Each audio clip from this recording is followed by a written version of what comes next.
Air force की तैयारी करने वाले धुरंधरों, लूसेंट की बुक हम लोगों ने उठाई है और लूसेंट की बुक से हम लोग सारे चैप्टर्स पहले लगाने वाले हैं। सारे एक्सरसाइज के सारे क्वेश्चन 100%, जो आपको आता है वो भी, जो आपको नहीं आता है वो भी। तो हम लोग सेकंड चैप्टर जो कि है ट्रिग्नोमेट्रिक इक्वेशन, उसके क्वेश्चन नंबर 15 तक हम लोगों ने सॉल्व कर लिया था और आज हम लोगों को लगाना है क्वेश्चन नंबर 16। सारे फार्मूले पुराने वीडियोज में हैं, बहुत कम है फार्मूले तो थे पहले वाले चैप्टर में, लेकिन उन फार्मूलों को 3-4 सालों तक आपने पढ़ा है। अगर आप सीबीएसई बोर्ड के हैं तो आप जब 9th में थे, या यूपी बोर्ड के हैं 9th में थे, तब से आप ट्रिग्नोमेट्री हल्का फुल्का पढ़ रहे हैं। 10th में गए, 11th में गए, 12th में गए, अगर 11-12 नहीं पढ़े हैं, नहीं 11-12 में तो पढ़े होंगे, तभी तो एयरफोर्स की तैयारी कर रहे हैं, तो आप जो है इन फार्मूलों को कई सालों तक पढ़े हैं और सारे फार्मूले एक साथ आपको बताए गए हैं। तो उन वीडियोज को देखिए और देखने के बाद सारे फार्मूले एक जगह नोट करके सारे फार्मूले लर्न कर लीजिए। फार्मूले लर्न हो जाएं तो क्वेश्चन लगाइए। अब चलिए बढ़ते हैं 16th क्वेश्चन की ओर। बलून मैथ्स वर्ड 3 एयरफोर्स की तैयारी करा रहा है, अपने दोस्तों को भी बता दीजिए। अगर चैनल पर नए हो तो सब्सक्राइब कीजिए। इसमें आपको मिलेगा लूसेंट की बुक, जो सबसे पॉपुलर बुक है, और लोग कहते हैं लूसेंट को 3 बार 4 बार लगा डालो, ऐसा हो ही नहीं सकता कि एयरफोर्स ना निकले। दिमाग से लगाओ तो नए क्वेश्चन भी लग जाएंगे। तो लूसेंट की बुक में बहुत ऑर्डर तरीके से हर चीज़ें दी गई हैं, क्या आपको पहले जानना चाहिए, क्या आपको बाद में जानना चाहिए। जो क्वेश्चनों का सीक्वेंस है वो इतना इजी वे में दिया गया है, जैसे क्वेश्चन जब होते हैं, एक क्वेश्चन इस फार्मूले से, दूसरा क्वेश्चन टफ इजी, जब उनको मिक्सअप कर दिया जाता है तो बड़ी दिक्कत होती है। तो इस बुक में ऐसा बिल्कुल नहीं है और आपको हर चीज़ें सिस्टेमेटिक ढंग से सारे क्वेश्चंस को सेट किया गया है, इसलिए पढ़ना आसान है। हम भी जो सबसे सिंपल तरीका है उस तरीके से पढ़ाने की कोशिश कर रहे हैं। तो लग जाइए बलून मैथ्स वर्ड 3 के साथ और तैयारी कीजिए एयरफोर्स की। तो क्वेश्चन नंबर 16 क्या है, पढ़ते हैं। क्वेश्चन नंबर 16 ये है कि 2 cot square theta equal to cosec square theta. 2 cot square theta, 2 cot, अरे ये तो बहुत मोटा है, हाँ, तो 2 cot स्क्वायर थीटा इक्वल है कोसेक स्क्वायर थीटा के। ये दोनों की दोनों ट्रिग्नोमेट्री ऐसी है जिसके लिए इस चैप्टर में ट्रिग्नोमेट्रिक इक्वेशन में फार्मूला ही नहीं बना है। तो आप क्या करना चाहेंगे, आप कॉट को लिख सकते हैं कॉस बाई साइन,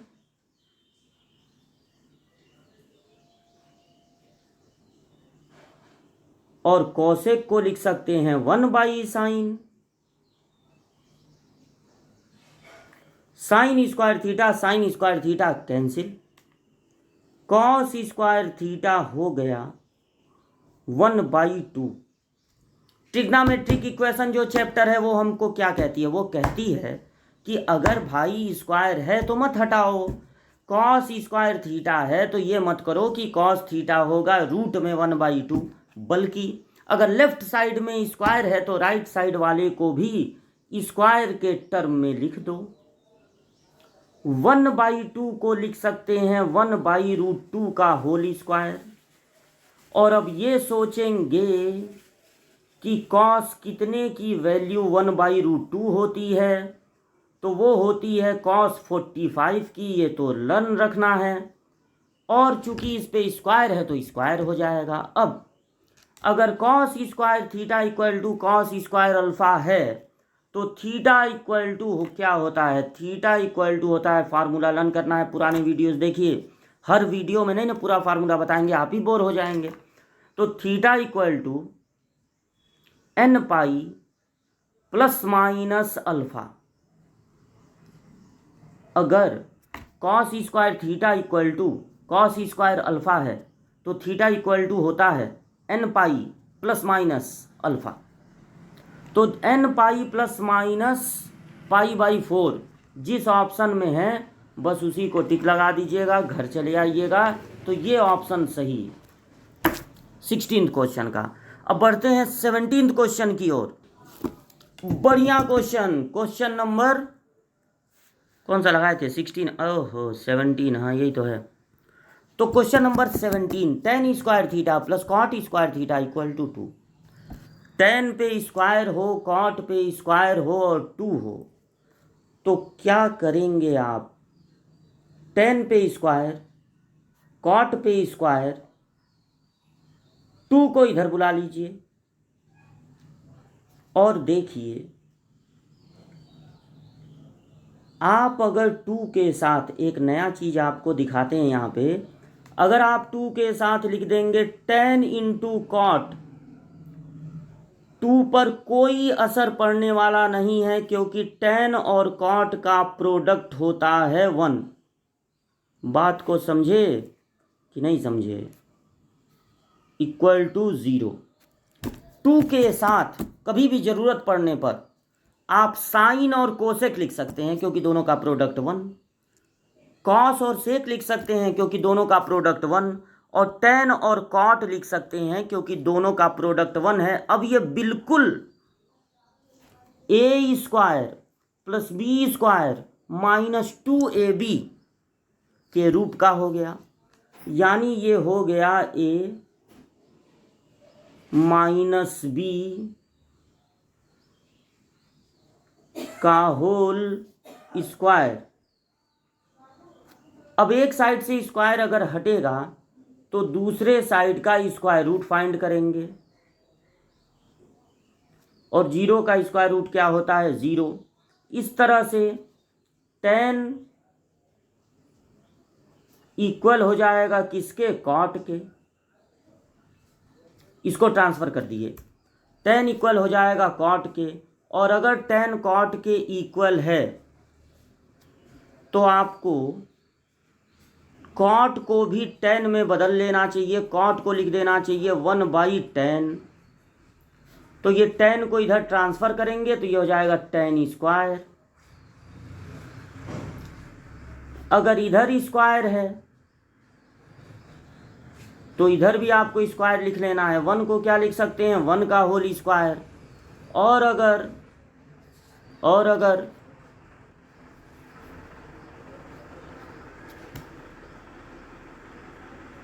10 स्क्वायर इधर है तो इधर भी 10 ही होना चाहिए।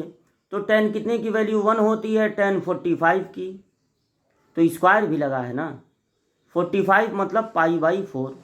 अब इधर 10 स्क्वायर, इधर 10 स्क्वायर। अगर 10 स्क्वायर थीटा 10 स्क्वायर अल्फ़ा के इक्वल हो तो थीटा इक्वल टू होता है n pi plus minus alpha.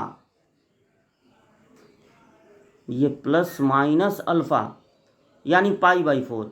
तो जो पिछला क्वेश्चन था, क्वेश्चन नंबर 16, वही आंसर इसका भी है। तो इसको आप नोट कर लीजिएगा, पूरा क्वेश्चन सामने दिख रहा है। और n पाई प्लस माइनस π/4 पे टिक लगा दीजिएगा। n पाई प्लस माइनस π/4 कहाँ है? कहाँ है? कहाँ है? डी में है, डी में। इस वाले पे टिक लगा दीजिएगा, इस डी वाले को। ठीक, तो ये पूरा क्वेश्चन है, इसको आप यहाँ पे पॉज करके नोट कर लीजिएगा। बढ़ते हैं क्वेश्चन नंबर 17 की ओर। 17 नहीं, 17 तो हो गया। 18 में क्या है? 7 ठो कॉस स्क्वायर है और 3 ठो साइन स्क्वायर बराबर है 4, और हम लोगों को थीटा का वैल्यू निकालना है। तो 7 कॉस स्क्वायर और plus 3 sine square, 7 cos square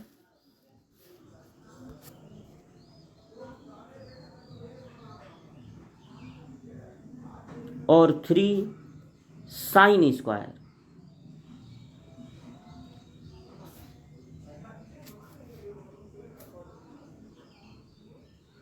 is equal to 4। आप किसी एक को चेंज कर दीजिए, जैसे कि कॉस स्क्वायर थीटा को रहने दीजिए और साइन स्क्वायर थीटा को लिख सकते हैं 1 माइनस कॉस स्क्वायर थीटा, और ये ब्रैकेट ओपन कर दीजिए। तो 7 cos square theta plus 3 minus 3 cos square theta is equal to 4। तो 7 कॉस स्क्वायर थीटा में से 3 कॉस स्क्वायर थीटा माइनस होगा, 4 cos स्क्वायर थीटा, और यहाँ ध्यान दीजिएगा 4 में से 3 माइनस हो जाएगा ना, तो बचेगा 1। अब cos स्क्वायर थीटा हो जाएगा, 4 को ट्रांसफ़र कर दीजिए 1/4। अगर इधर स्क्वायर है तो इधर भी स्क्वायर होना चाहिए। 1/4 को 1/2 का होल स्क्वायर लिख सकते हैं, 1/4 को 1/2 का होल स्क्वायर लिख सकते हैं। अब ये सोचेंगे कि कॉस कितने की वैल्यू 1/2 होती है, क्योंकि इधर कॉस है तो इधर भी कॉस होना चाहिए, तो कॉस 60 की वैल्यू होती है ना 1/2।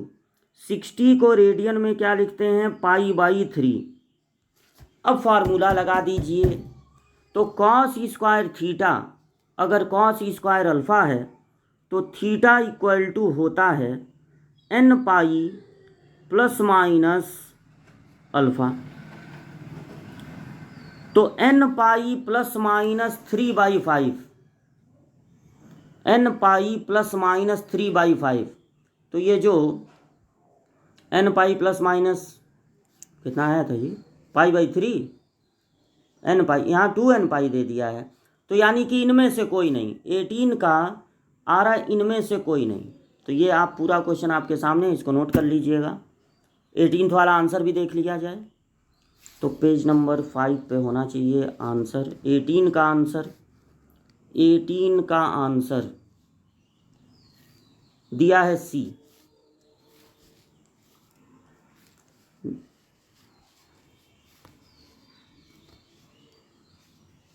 एटीन का आंसर n π प्लस, ओहो ये देखिए दिख ही नहीं रहा था हमको, थीटा की वैल्यू n π + π/3। हाँ, तो ये सही हो गया। तो ये आपके सामने है और ये आप नोट कर लीजिएगा, ठीक। अब बढ़ते हैं आगे, इसको डिलीट करते हैं पहले। तो नेक्स्ट क्वेश्चन है क्वेश्चन नंबर 19। 19th क्वेश्चन है tan 2 थीटा में tan थीटा से मल्टीप्लाई है और इक्वल टू आया है 1। तो इसको नोट कर लिया जाए, tan 2 theta into tan theta equal to 1। tan 2 theta into tan theta is equal to 1। तो tan 2 थीटा और tan थीटा का मल्टीप्लाई है। क्या करना ठीक रहेगा, देखिए ऐसा करिए, जो बड़ा वाला एंगल है 2 थीटा उसको रखते हैं लेफ्ट में, और इस tan थीटा से मल्टीप्लाई हो रहा है ना, यहाँ आके डिवाइड हो जाएगा। तो tan 2 theta equal to 1/tan क्या होता है, कॉट। लेकिन हमें tan चाहिए, तो ऐसा मत कीजिएगा कि इस कॉट को 1/tan लिख के फिर वहीं पहुंच जाइएगा जहां से चले थे। इसको थोड़ा सा ध्यान दीजिए, इसको ऐसे नहीं चेंज करना है कि कॉट को लिख दिए 1/tan।